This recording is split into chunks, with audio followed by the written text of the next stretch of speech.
How many Def Leppard songs do I listen to today? This is the Rock and Roll Weather Man. My name is Sean Morrison. This is, of course, Thanksgiving Day of 2025. Happy Thanksgiving, everyone. And now we're going into 2026. A lot of Def Leppard songs are overplayed. I'll get to that in a minute. And believe it or not, in a career where the band has technically started in the late '70s, even they only have 12 studio albums. The first studio album came out. I think it was what the fuck it was like 1981 or whatever. I was just looking at their 1980. I'm just looking at their discography, and a lot of songs get overplayed and everything. So when you go to like one of the very earlier Def Leppard albums, you know, since I don't really listen to an album that much, I can probably listen to the whole album full without getting bored because there's a lot of songs on there that the band really doesn't even perform anymore. Some of the only ones I vaguely remember, but it's been that long of a time. I'll admit I have not listened to the Def Leppard EP, and that was way before they had a record deal. And God, that's a very long fucking time. So on to the night, definitely can listen to it on and off. High and Dry, you know, I can say I do. Bring On Heartbreak, great song. I don't feel it's as overplayed. I know that when they did the remix of the album, it was with the keyboards in it, which I thought was pretty cool. But you don't have the keyboard in there; it sounds different. Let It Go is great, another hit and run.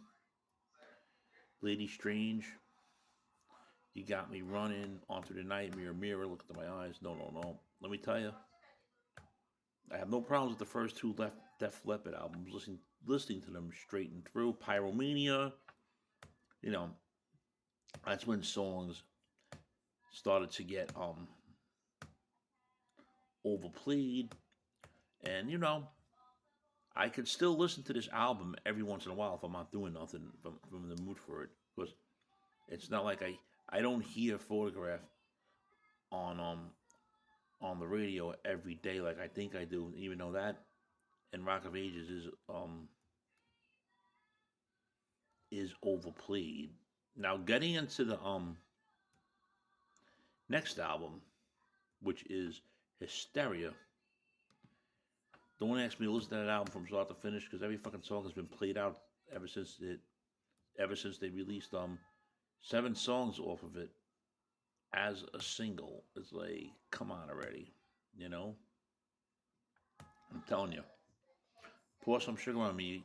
You could still hear a few times a day when if you're switching local radio channels around. But songs like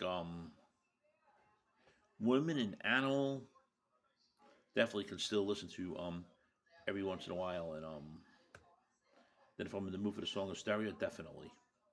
So and then we go into the next album after Hysteria, which is Adrenalize, which I do like some stuff off that album, which I can still listen to today. Make love like a man, a great song. Have you ever need somebody so bad? Heaven is once in a while, of course. Tonight is fine, but let's get rock. You hear about probably hear like 80 million times in a day, if if you know what I'm saying. Then after that, we went into the retroactive album, and it was a compilation which was touch up B versions of previous release songs,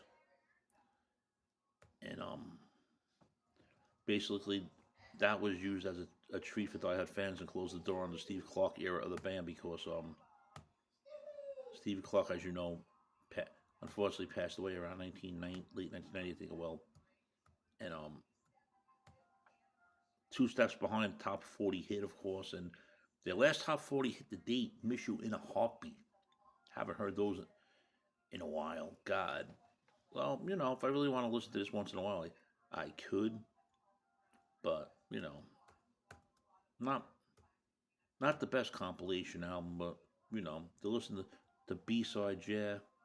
I'm not counting the greatest hits. Slang, of course, was a drop from their hard rock stuff.